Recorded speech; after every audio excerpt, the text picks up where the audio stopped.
I'll be completely honest, I've been to Europe dozens of times. Spain 10, Italy 6, Austria 5. And yet I've always somehow bypassed Slovenia. I just assumed it was this tiny, boring country and there wasn't really much to see or do. But recently I was doing this big multi-country trip from Istanbul to Western Europe by bus. It's because I dislike planes and love buses. I was crossing from Serbia to Italy and Slovenia was literally on the way. So I told myself, it's time. I just spent weeks traveling and filming in the Balkans, and I was actually genuinely curious to see how this geographically Balkan country would compare. And listen, I've been doing videos about cultures for over 10 years. I had no illusions that Slovenia was Albania. I knew it was going to be different. But my first reaction getting off that bus was, where the heck am I? First of all, it was so clean, so organized. Every lawn meticulously manicured. It was literally like I landed in some sort of Slovenian Edward Scissorhands movie. On top of that, it was so quiet. People were calmly cycling through organized bike lanes, looking sporty, healthy, and ridiculously put together. I spent that first evening walking around the beautiful, ridiculously green streets of Ljubljana, and I basically became a Slovenia ambassador to my entire family, leaving them these long voice messages about how much I love the country. But then next day, that beautiful illusion cracked just a little, because I had to take a bus to Lake Bled. Now, the really cool thing is you can actually take a regular bus to the lake in under an hour. So here I was, all eager-eyed with my credit card and my USD, which I always carry because I am Canadian, but Canadian money is quite useless when you're looking to change it abroad. But I was fully convinced that such an organized place like Ljubljana would have a tapping system, so I wouldn't even have to bring my physical card. I could just use my phone. Little did I know that on these buses, I could not. I had to pay cash. And there were no ATMs around. There was a convenience store that advertised selling transit cards, but they did not. And you could not buy a ticket last minute. And when I tried to explain my situation on the bus driver was also very Balkan and did not want to help at all. He was the least helpful person ever. Now, I don't know if that's a Balkan thing. It could also have just been Europe. I mean, I've had very similar experiences in Austria, Hungary, and Germany, so I wasn't exactly surprised. Thankfully, I met a really kind Slovenian girl on the bus stop. She was so wonderful and offered to exchange my American dollars for her euros, and she also had a bit of a beef with the whole bus situation. The buses suck. Don't go on a bus. Or prepare beforehand real well, because the bus drivers usually mean. Yeah, and they don't take card, a lot of them. They don't take card and they're not helpful. They won't talk to you. And she wasn't the only one. The public transport, it's not the best. Yeah, the bus drivers are like, I think they all hate their job. They're not nice and it's always a chaos. I took a day trip to Lake Bled, one of the most ridiculously beautiful places in Europe. It honestly looked like something straight out of Austria or Switzerland. And historically, that actually makes a lot of sense. Slovenia spent centuries under Habsburg rule and later became part of Austria-Hungary, giving it those deep Central European roots. But then, for most of the 20th century, Slovenia was part of Yugoslavia. So this tiny country sits at really interesting cultural crossroads. Is it Balkan or is it Central European? And after spending weeks traveling in the Balkans, I was actually really curious to know, how do Slovenians see themselves? There were only 3 issues. I was in Ljubljana for just one day. I was completely alone, and Slovenians are not the most chatty of people. I got hit with a lot of no thank you. But to be fair, I wasn't exactly surprised knowing all I knew about Slovenians being reserved. Eventually, a few people agreed to talk. Do you think Slovenia is like a Balkan country? Do you consider yourself Balkan? Generally, no. I think if you ask most Slovenian people, we like to consider ourselves more a European country than the Balkan. But yes, there is an influence. Geographically, not really, but the Balkan culture and the language and I would say like the social part and partying, it's quite similar to the Balkans. And we also I personally like to listen to Balkan music, so... I'd say we are a Balkan country, unlike the other guys. Originally, I'm not from Slovenia. I was born here, but my parents weren't. They were in Macedonia. So I think there are a lot of similarities. What is similar to Balkans? Like, what part of the culture is similar here? I guess the food. If you go somewhere, you can order cevapi. Cevapcici, yes. Um, And then like you take shoes off before you enter the house. I think people are really welcoming when you come into their home. They offer you food or coffee. The social part, I think we are quite open. Maybe not as much as the other Balkan countries. I heard socially you guys are a lot more reserved than the others. Yeah. It's true? Yes. But still, I guess when you compare us to Europe, I guess you could say we are still a bit more open. So that we get from the Balkan influence, I guess. At one point, I sat down to have a beer and spotted a group of these men. So I was sitting there for a while, wheeling up the courage to go talk to them. Thankfully, they agreed. How long do you all know each other? At least 10 years. Yeah, we are co-workers, all of us. So You're all policemen. were or are. Oh my god. Would you consider yourself Balkan or not? Yes, I would, because I'm coming from the Balkan country. So Do you think Slovenia is different from the other Balkan countries? yeah, we're more. A bit more rational, maybe. More rational. Yeah, we are not as impulsive as other Balkan people. Do you think people are more closed off, more reserved here? A little bit more than other Balkan people, because there is a lot of influence, like you said, from Austrian-Hungarian Empire from the past, and also the Slovenian was the most razvita država, the most developed country in the former Yugoslavia. We are Balkans, but we are a bit more cold and we think before we act. Some of others, Balkan brothers, don't think before they act or react on something. We have the Balkan blood, but maybe Austro-Hungarian heart or something like that. Would you consider yourself Balkan or not? I would, yeah. I think we're pretty similar how we act. Balkan and Slovenian, it's like the same. But I would consider myself Balkan because I really like the music. People are sometimes close-minded. Close-minded. Yeah, it's still like Slovenia is very small, so we don't have a lot of controversy. Old-fashioned, yeah.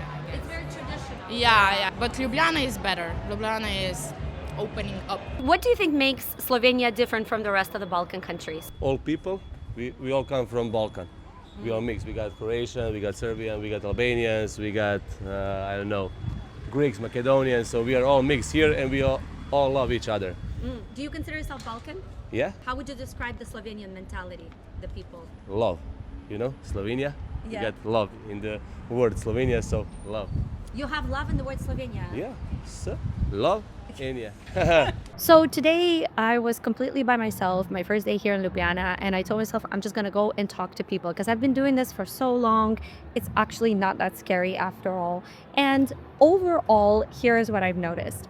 There is a friendliness here, but it's not the Balkan kind of friendliness. Here, the friendliness is a lot less in your face. You really need to get to know someone more, but there is a kind of genuine feeling to it, right?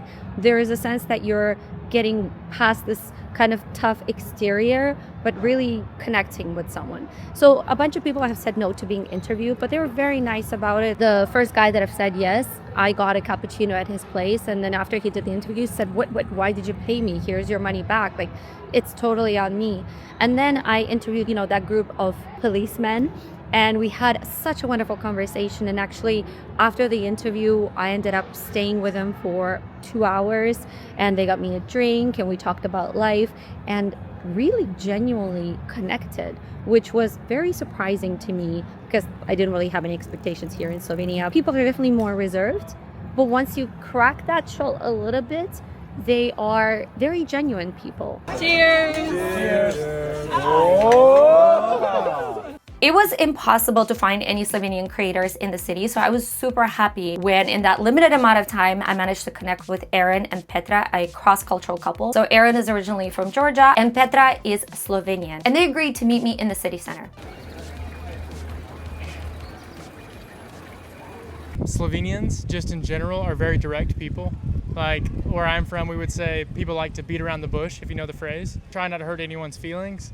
But Slovenians and Petra are very direct. So if you upset them or if you say something wrong, they will let you know immediately. When he was talking to people, I was like, why are you not just saying the thing straight? You know, how you feel. Would you consider yourself Balkan, being from Slovenia, or not at all? One thing that's interesting about that, actually, every time I was in Austria, people thought I was from there or Switzerland. So I would say no. My family is Slovenian. I don't really listen to Balkan music. I listen to a little bit of Croatian music, like the old songs. I love those. But other than that, I don't think so. Would you say that Slovenians are kind of reserved and shy as people? I would say so. Yeah, here it's not really normal to come up to a person and trying to talk to them. It's kind of like, why are you walking up to me? Yeah. It's not really normal here. I kind of feel like you have a little bit of like a Georgian twang now in English. You think so? I've never heard of that before. I never heard of that before. Yeah. It was really southern. She's a country girl. That's because I'm with him every single day. That's why. Actually, last year in September, I went to visit his family. I was there for 3 weeks.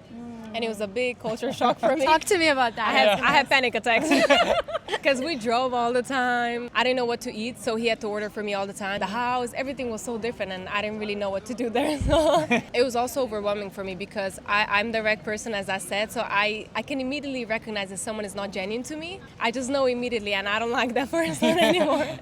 So I don't really want to be, talking to them too much and stuff like that. It was people that were really like nice, but not really because they want to be, but because they have to be. But we walked in stores, they were like, welcome to blah, blah, blah. And they started talking to me and I was like, oh, okay, leave me alone. I heard that showing off is a big no-no here.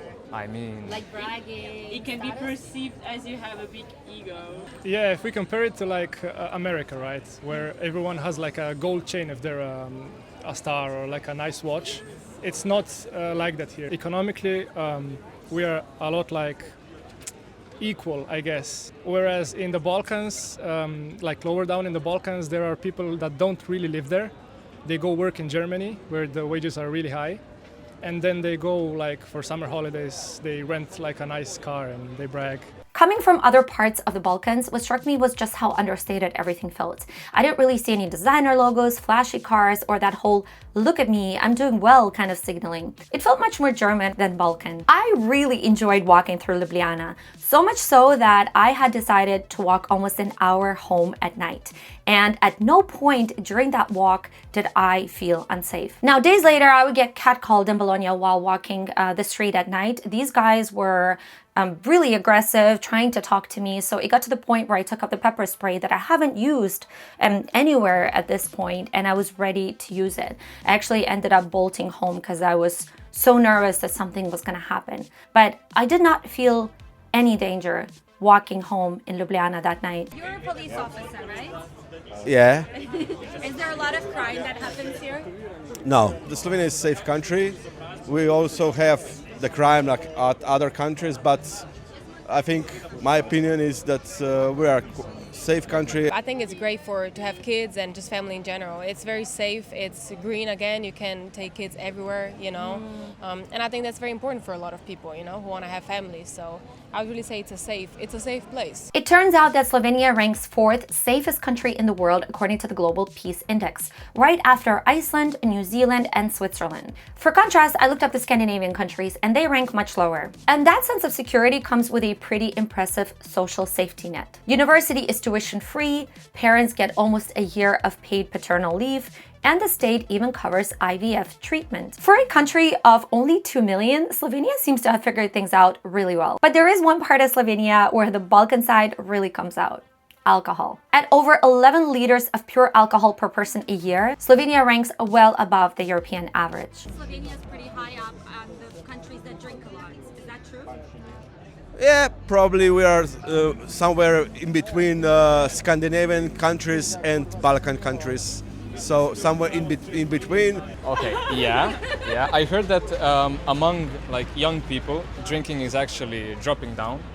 So I wouldn't know. But yeah, statistically, I heard that Slovenia is quite an alcoholic country. Yeah. Wine is a big, I guess, it's really represented in our, I guess, culture. We also have in our, for say, national anthem. There's also a big, I guess, important wine, and it was just something that I guess we always did historically.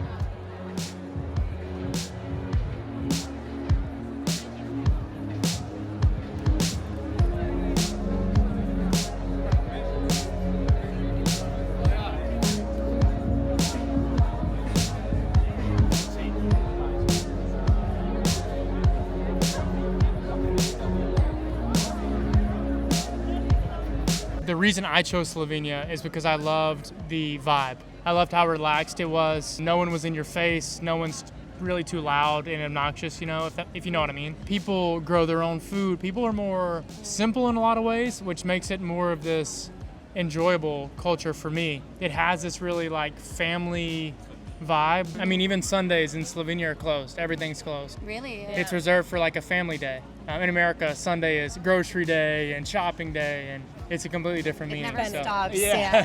Never stops. In Slovenia, it's so common for families to always have Sunday lunch together, and that always starts with a soup. In Georgia, where I grew up, we don't eat soup really at all, and Sunday lunch is like you're eating leftovers from the week.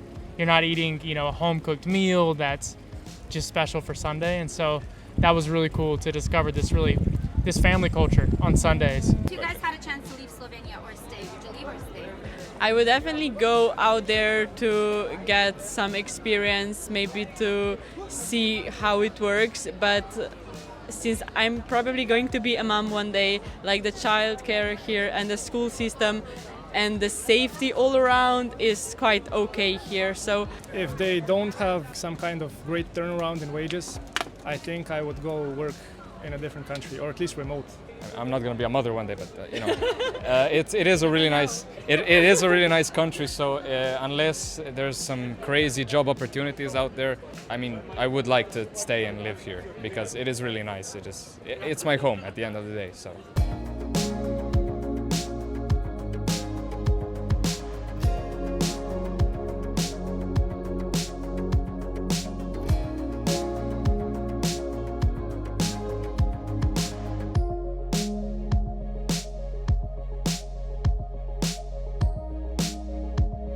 It's funny how the country that I was least excited to visit became one of my best experiences of this whole trip. I get why it's easy to overlook Slovenia. It's tiny, tucked in the middle of Europe, and it's not exactly the cheapest place to visit. That's actually the primary reason I only stayed for 2 days. But after walking around Ljubljana, I honestly wish I stayed longer. At night, I loved how clean, calm, and completely non-sketchy it felt. It reminded me of the Europe I used to love, when you could wander around the city at night without constantly looking over your shoulder. And it wasn't just the safety, it felt cozy, green, understated, simple. For a country of just 2 million people, Slovenia has somehow managed to combine a lot of the things I love about Europe, without a lot of the things that now frustrate me about it. I came here expecting very little, and somehow left as Slovenia's newest unofficial ambassador. So all of this to say, Slovenia, if you want to sponsor me, I'm available.